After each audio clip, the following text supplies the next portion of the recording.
This Mobilibite strengthens your hip flexors and your lower abs. Stage 1 is knee folds. Begin either with an already looped band or by taking a straight band and tying it into a knot. You can choose how small your loop is. The smaller the loop is, the bigger your challenge will be. Place the band just above the knees. Try to keep it as wide as you can, and that's just going to keep a little bit less pressure where the band is digging in. Come down onto your back with your feet and knees about hip width apart, and take your core bringing it down into your back. You want to leave the hips flat so they don't tilt up. Take an inhale to prepare, and on your exhale, bring your knee to your chest. The foot on the floor will remain pressing down, so you're activating through that leg as well. And the leg that's coming in should help you feel a little bit of work through the inner part of your hip flexor by your groin, as well as across the front of the lower abs. Be sure that your pelvis and your spine remain stable and neutral as you do this.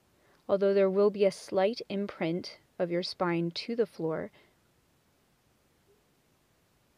repeat this exercise 10 times total, or 5 sets.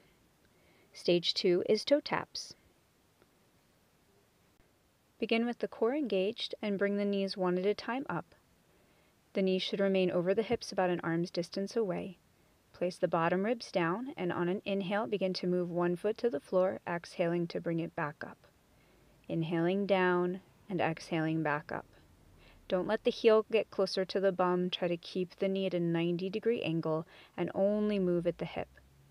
In this entire series, we are always exhaling to bring the leg up. This pre-engages the core, and always inhaling without letting the spine get dragged along with the leg to lower the foot down. Do about 10 total, or 5 sets. You can go up to 20 total.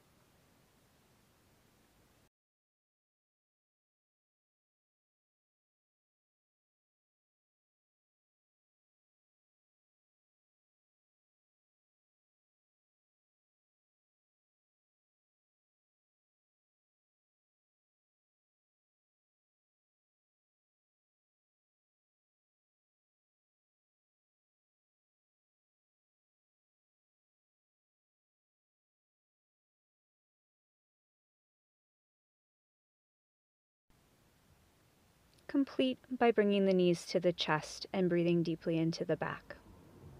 Stage 3 double knee folds. This is much more advanced. Be sure that the spine and the hips remain stable. Start with the knees over the hips. Feet together, knees push wide into the band. Inhale as you lower down and exhale as you lift. It might take a while for you to train your body to lower your feet all the way to the floor. You are more than welcome to go in a smaller range. Name of the game is to keep the spine and the pelvis still. If you cannot do that, you just go a little smaller until you've built the strength to do that. The previous 2 exercises will most certainly help you gain the strength to go bigger in your double knee folds. Inhaling to go down and exhaling to go up. About 10 sets of these.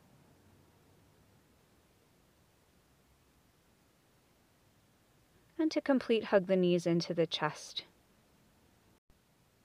Those are your 3 main types of knee folds. So now let's get on to some tips and tricks to help you.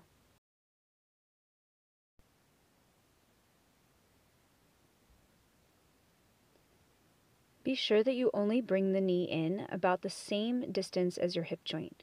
You can even leave your hand there to help you block as you practice. It will feel much farther away than you think it should be. Second, don't allow the back of the ribs to arch forward. Keep the base of the ribs down and the hips flat and neutral, not tucked up in a bridge. Third, when you lift your knee, be sure that the hips do not rock side to side. Imagine that your pelvis is glued down into cement. 4, it's very common that we start by bringing the heel closer to the bum. This actually makes it feel easier, which is also incorrect.